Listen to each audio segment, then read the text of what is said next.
Good day, one and all, friends and foes, you know who you are. I'm Cal, and you're listening to Missing Links Movie Podcast, your weekly reel of the latest in film news. We're going to spend a bit of time today going over our top billed articles, new trailers, and release dates, and what's opening in theaters this week. So whether you're a fan of Bad Grandpa, Bad Moms, Bad Boys, Bad Santa, this is the podcast for you. The pod's currently on Spotify and YouTube on the channel Missing Link Movies. So as we start, let's introduce our top billed stories this week, starting with the box office charts per the norm. So this is the domestic weekend for last weekend, the October 27th to 29th. At number one, unsurprisingly, we had the debut of Five Nights at Freddy's at 80 million. Quite a debut. Very, very large. Not too close behind Taylor Swift's Eras Tour opening. That movie opened at 92 million. Five Nights at Freddy's, again, opened at 80 million, which is really impressive considering it also opened on the streaming service Peacock same day. So it's pretty clear. A lot of people chose to see it in theaters. I didn't see it. I plan to see it on just Peacock. I don't plan on going to the theaters, but I have heard that the theater experience was pretty special for people who were fans of the video game series. I think that theater experience is probably what attracted a lot of people to see it, similar to a Marvel movie or something where a lot of people, or Taylor Swift even, where fans of an IP are able to get together and enjoy it together. I think that's attractive to a lot of people over watching it alone at home.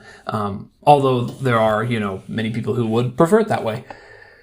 All the same, so with Five Nights at Freddy's opening at number one, I imagine it'll maintain that spot at number one. I don't think it'll drop below where Taylor Swift is at this weekend, which was 15 million. So for Five Nights at Freddy's to go from 80 million to below 15 million, I wouldn't say that is likely, but it definitely could happen now that Halloween is over.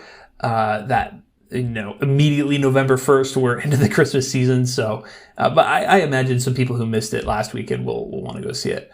Or they may be seeing it throughout the week. Who, can't say. So like I mentioned though, Taylor Swift was at number two. At number three, we have Killers of the Flower Moon. Number four, we have an opening, After Death, which is a movie by Angel Studios. They released, if you remember, The Sound of Freedom earlier this year. After Death seems to be a movie about near-death experiences, sort of a thing. I hadn't even heard of it. I don't think it was on the release calendar even last week when I was naming those off. So that kind of came out of nowhere. Number five, we have The Exorcist Believer. Number six, we have Paw Patrol: The Mighty Movie. Number seven, we have The Nightmare Before Christmas for its 30th anniversary re-release. Number eight, we have Freelance, that we did cover. That is the new action movie with John Cena and Alison Brie, I believe. And then number nine, we have Saw X. At number 10, we have The Creator. We had a couple of other openings that opened quite below 10th. The one is The Holdovers, which I don't know if you had seen any trailers for. I saw one when I went to see The Creator. That's one starring Paul Giamatti. And then all the way down to 18, we have Priscilla, the biopic about Priscilla Presley. Although I know for a fact Priscilla was limited release in just a few theaters. I'm curious if that applies to The Holdovers as well, or if it just debuted pretty low. It didn't seem to be a hugely marketed movie. Like I said, I only saw one trailer one time. I think I've been getting ads for it on Instagram, though, now that I think about it. But I've just been totally ignoring those. So, just almost completely out of mind. Our next top billed story is an update on the SAG-AFTRA strikes. This comes from Variety's Cynthia Littleton and Jean Meadows. The headline says, SAG-AFTRA waits for response from AMPTP as AI and numerous other issues remain resolved. SAG-AFTRA negotiators spent Thursday afternoon in a holding pattern as the union waited for a response from management to its most recent counterproposal. The union confirmed late Thursday that talks would resume on Friday, today. As of, 9 a.m., haven't gotten any updates. They probably haven't even started meeting, considering it's 8 o'clock in Hollywood. Agreements around AI remain elusive and frustrating to both sides of the table. Management believes the union is focused on too many what-if scenarios involving fast-changing generative AI technology, while actors maintain that AI is the existential threat to their livelihoods that has fueled much of the strike.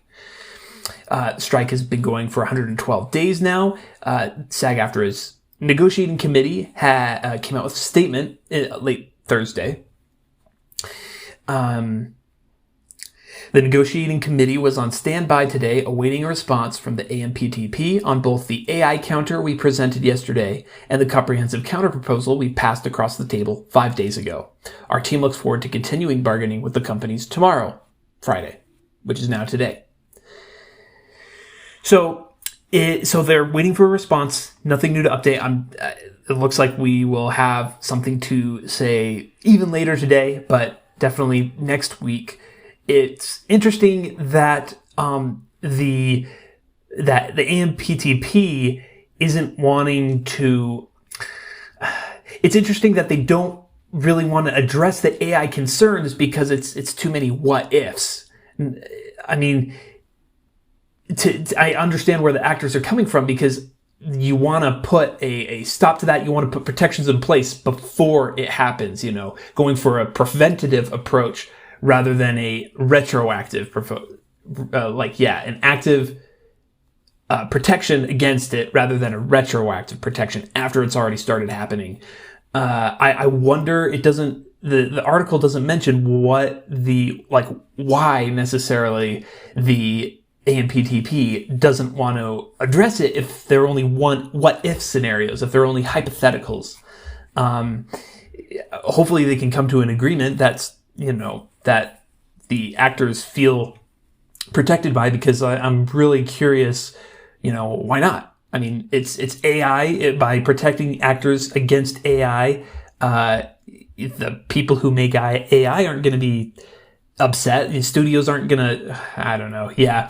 So it's just kind of suspicious because it kind of seems like the AMPTP would want to, outwardly they're saying, they're what if scenarios. We don't even know if they'll happen, but I feel like behind the scenes, they're probably thinking, if we can convince everyone they're only hypotheticals and might not happen, we might be able to, once it starts happening, get away with it for a little while, make a few bucks before we're forced to come back to the table when the contract is up and address it then.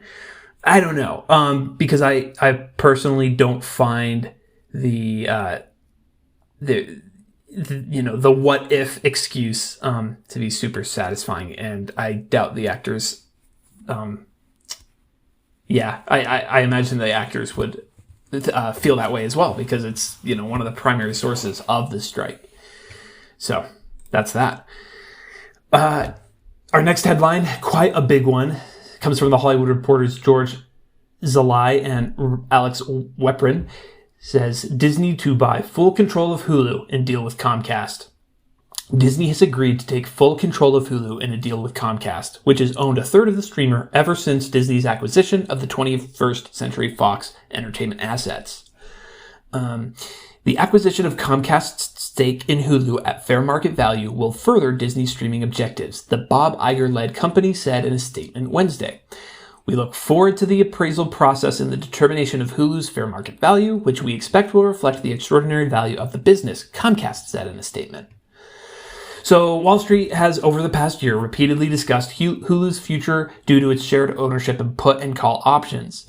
Starting in November, Comcast has had a put option to require Disney to take over its stake, while Disney has had the right to tell Comcast to sell its stake. As per an agreement between the two companies, Hulu was set to get a fair market value assessment from independent experts, but the guaranteed minimum Hulu valuation of $27.5 billion means that Disney knew it had to cough up at least $9 billion. to buy, the remaining shares that they had not yet, that they do not yet have. That's a little editorializing by me. Disney CEO Iger has signaled that he wants to refocus the company on its beloved content brands from Pixar and Marvel to Lucasfilm, including Family and Kids Fare. Asked on CNBC in February 2023 what that meant for Hulu, he said, "Everything is on the table right now, so I am not going to speculate whether we are a buyer or seller." That's outdated, now, again, editorializing, moving on.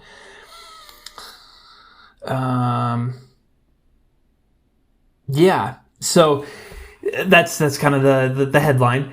I talked about this a couple weeks ago on a previous episode, but it's the sort of thing where I think Disney's objective with this is to more fully integrate the Hulu and Disney Plus streaming offerings, to increase the value and be able to charge more people that will actually want the service, because they kicked up the price of Hulu.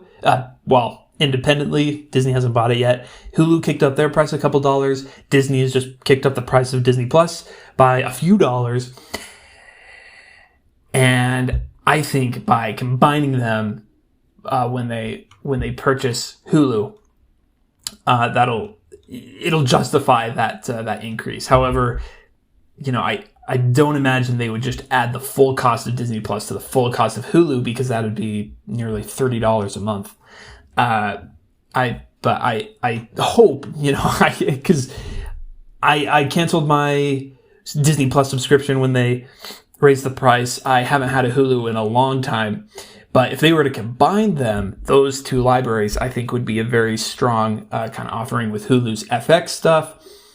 And a lot of Hulu's originals are really good.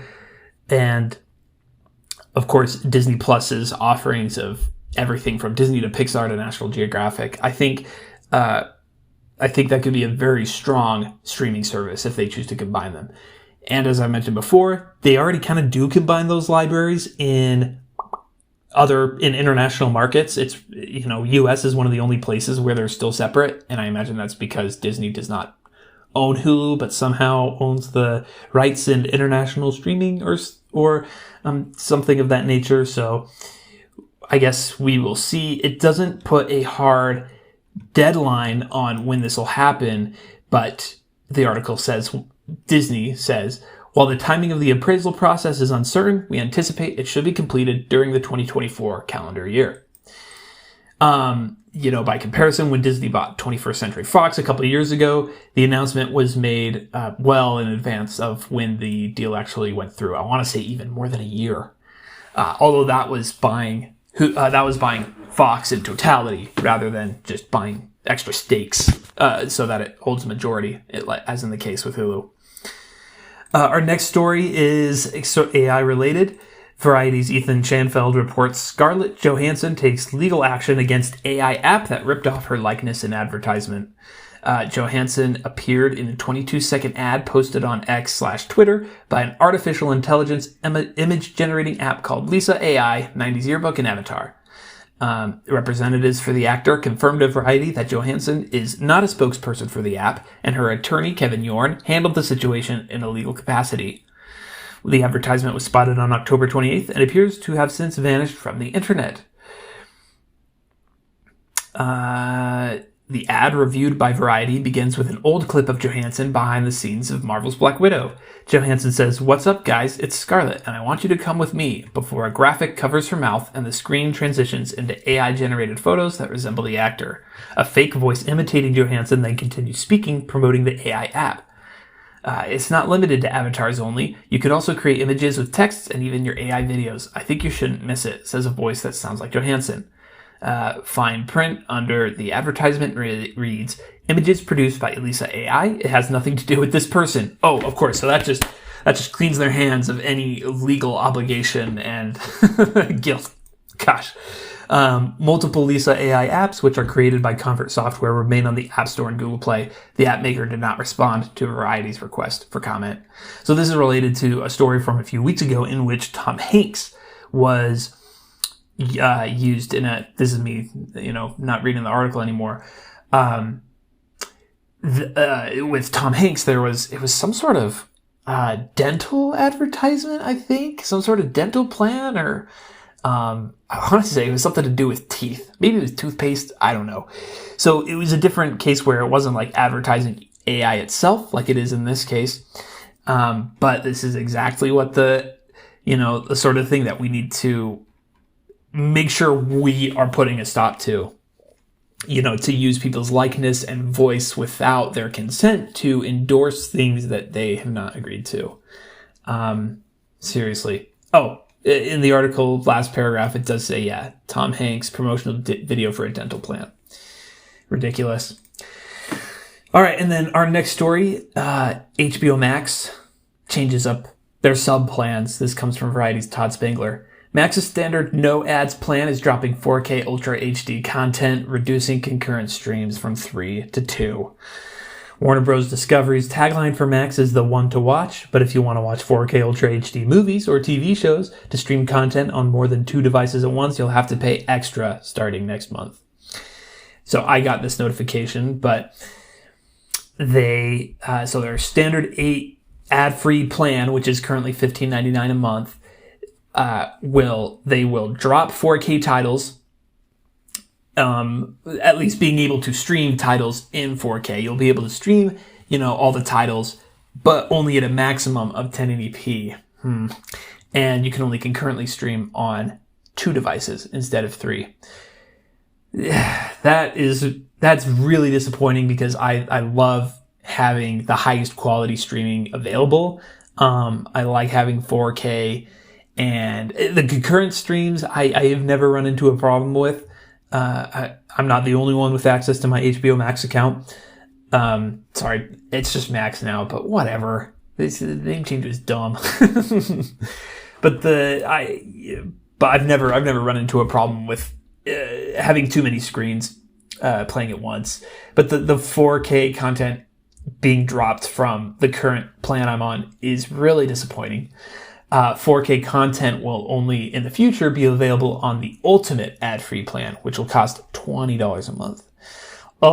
And gives you the ability to watch up to 4 streams concurrently. So they announced this a few months ago. Article says it's back in May that they'd be introducing they'd be splitting the tiers so that 4K was only available at a higher tier.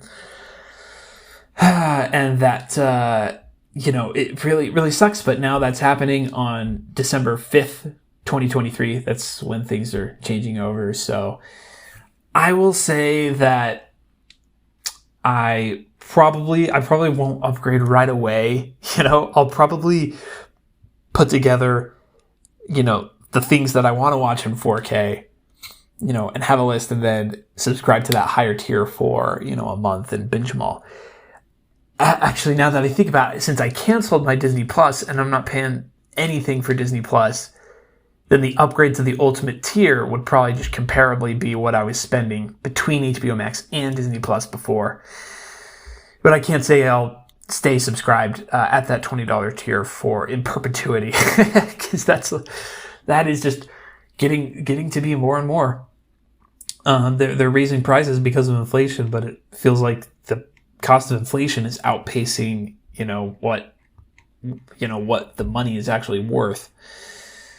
So that is something to be aware of. Make sure you don't accidentally get subscribed to the higher tier, I guess. That's probably not, that doesn't really happen, I don't think. But if you're subscribed to Max, watch out for that. If you're, a sucker for quality content like I am with 4K UHD, it's going to be a hefty, substantial price hike. So that's a wrap on our top stories. So let's fly in our grab bag section where I share a little something that isn't exactly news, but it's fun to talk about regardless.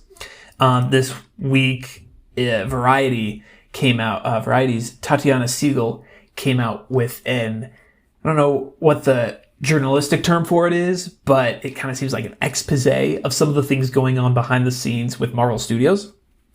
The headline says, Crisis at Marvel, Jonathan Majors' backup plans, the Marvels reshoots, reviving original...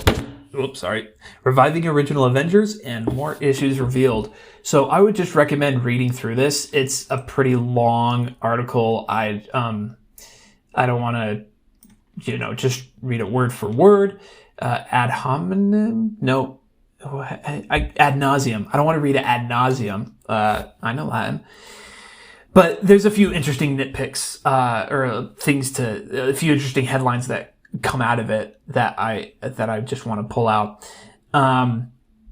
So Marvel is struggling what to do about Jonathan Majors, he's been poised to carry the next phase of the Marvel Cinematic Universe, but instead is headed to a high-profile trial in New York later this month on domestic violence charges. The actor insists he is the victim, but the damage to his reputation and the chance he could lose the case has forced Marvel to reconsider its plans to center the next phase of its interlocking slate of sequels, spin-offs, and series around Major's villainous character, King the Conqueror. So they discussed things like recasting him or shifting to a different villain like Doctor Doom. But it's hard to do because he's already had major roles in Ant-Man and the Wasp: Quantumania and Loki. And he's set to be, the villain of the fifth Avengers film, King Dynasty, which is slated for 2026. Marvel's, they're also struggling to figure out what to do with the Marvels, which is a sequel to Captain Marvel that came out in 2019, which was plagued with lengthy reshoots, and based on box office predictions, it's not looking good for its box office run. It is not looking like it's going to do that well.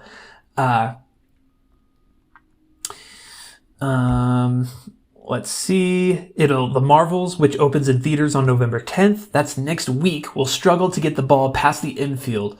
The movie, which cost $250 million, which we weren't aware of before, and sees Brie Larson reprising his role as Captain Marvel, is tracking to open to $75 million to $80 million, far below the $185 million Doctor Strange in the Multiverse of Madness took domestically in its debut weekend last year. Yeah, it does mention there was 4 weeks of reshoots, which isn't exactly out of the norm, especially for Marvel movies. Like, they do a lot of reshoots. Additionally, the article also mentions that the director Nia DaCosta began working on another film while the Marvels was still in post-production. But I wouldn't necessarily say that's the worst thing to ever happen. Like, unless I'm wrong, but I feel like with these Marvel movies, I feel like DaCosta would still be pretty involved despite just remotely during post-productions. I don't know. But a source familiar with the production did say if you're directing a $250 million movie, it's kind of weird for the director to leave with a few months to go. But I don't imagine she just picked up and left and said, good luck with it. I have to imagine, again, she's still working on it remotely. Another thing that we get out of it is it talks about the drama with Victoria Alonso, who was the Marvel Studios overseer of physical production, post-production, VFX, and animation. She was fired from her role, which was a big deal because she had been with Marvel Studios since the beginning, was a very influential force in the studio, and so her being let go was quite a big deal.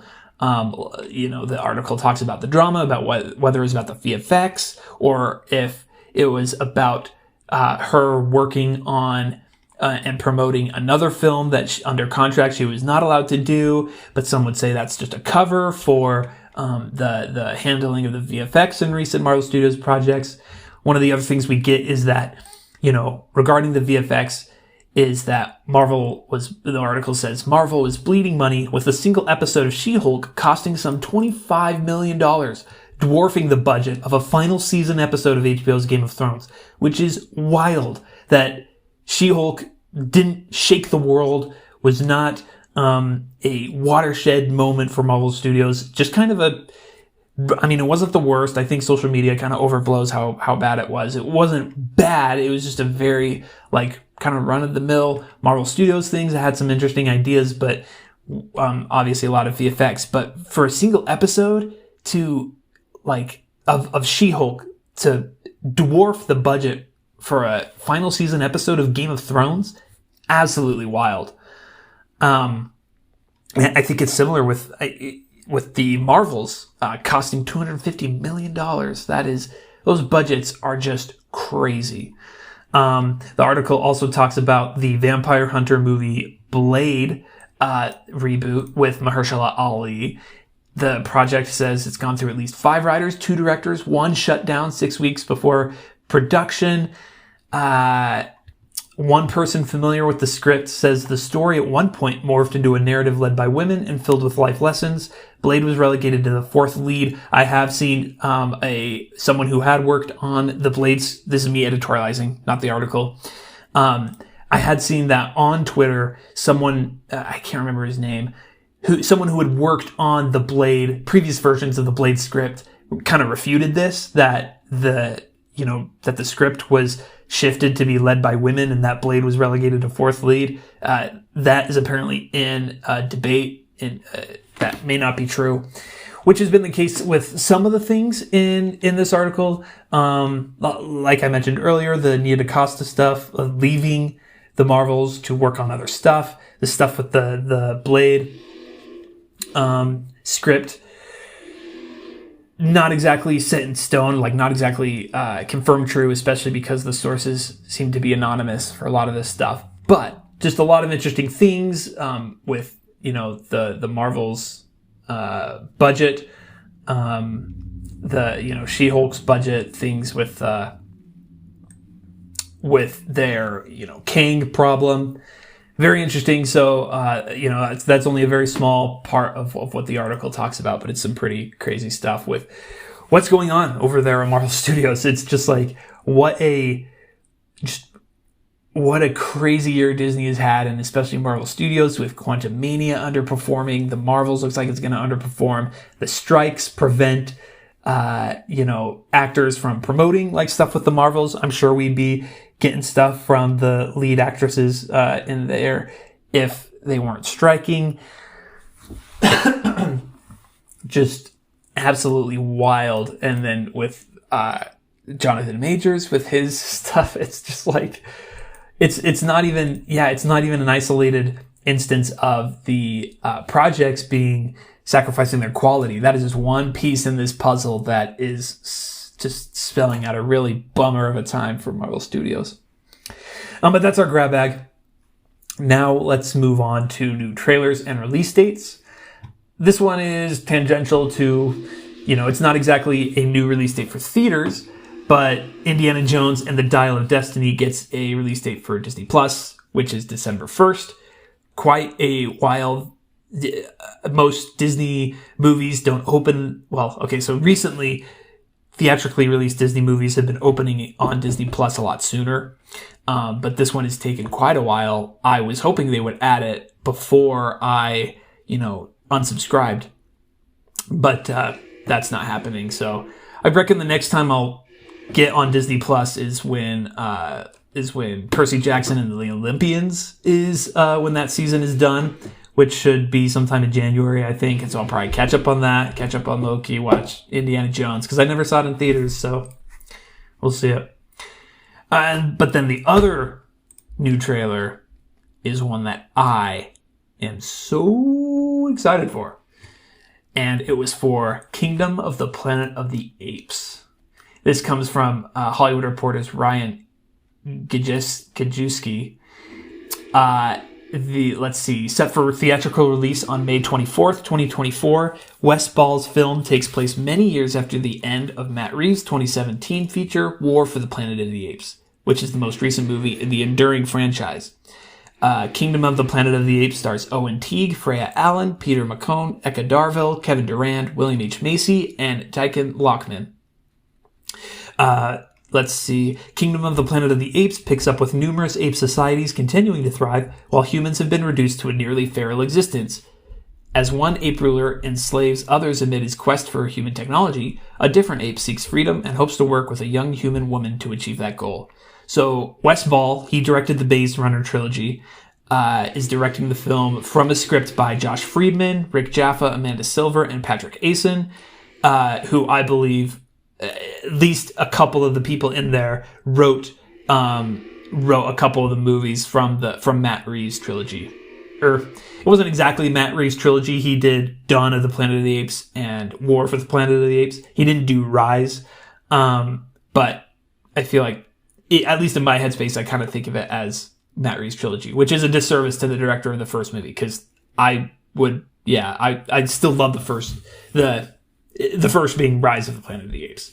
But I love the original Planet of the Apes movie from 1968.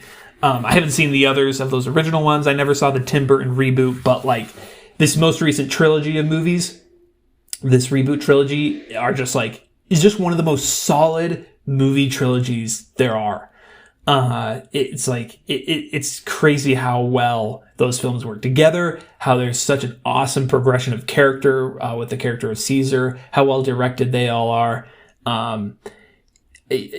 Just really cool stuff. And so I'm really excited for Kingdom of the Planet of the Apes. I think, so Matt Reeves is an excellent director. Wes Ball is a pretty good director. He, like I said, he hasn't really done anything too big of note besides the Maze Runner trilogy, which I only ever saw the first two movies but I liked those two movies. So, however, I think the third one was pretty poorly received. I don't know. But again, the script is written by people who worked on the first three movies. So that's really promising. I'm really excited for that.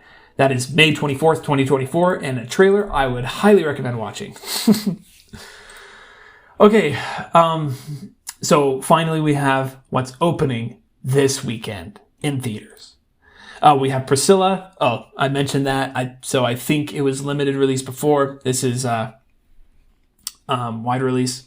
What Happens Later looks like a romantic comedy with Meg Ryan. Surprise, surprise. The Marsh King's Daughter, starring Daisy Ridley and Ben Mendelsohn. Oh, what is this? I do like Ben Mendelsohn. A woman seeks revenge against the man who kidnapped her mother. It's only got a 6.1 on IMDb. 47 Metacritic score. Huh. All right. Dang. Well, Deep Rising, a documentary with Jason Momoa. What's that about? A documentary about, the deep ocean, under threat. Oh, wait. Is it? Yeah, it's a documentary. Interesting. Okay. All Dirt Roads Taste of Salt, a drama, a Deep Fear, Helen's Dead, Deep Rising, and Deep Fear. 2 different movies opening this weekend. Helen's Dead, Glisten and the Merry Mission, which is an animated Christmas movie with Freddie Prinze Jr. Interesting. I wonder who is making that. And Sarabha, which looks like a Bollywood movie. So, those are really your new movies for this weekend.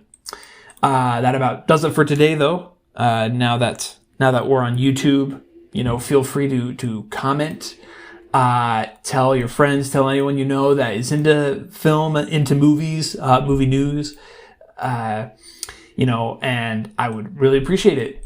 This is a interesting journey for me figuring out how to do this. I hope that, I'm able to get more, what's the word? Like, not comprehensive, but just like higher end stuff. I would love to have this be a live broadcast podcast, like on Twitch or something as I'm recording it. I'd love to have like a camera to like stream myself recording, with a professional setup. I'd love to have all that. So, I hope this gets big enough to where I can justify putting down that money. But yeah, thanks for listening to Missing Links Movie Podcast, and we'll now return you to your regularly scheduled life. Bye-bye.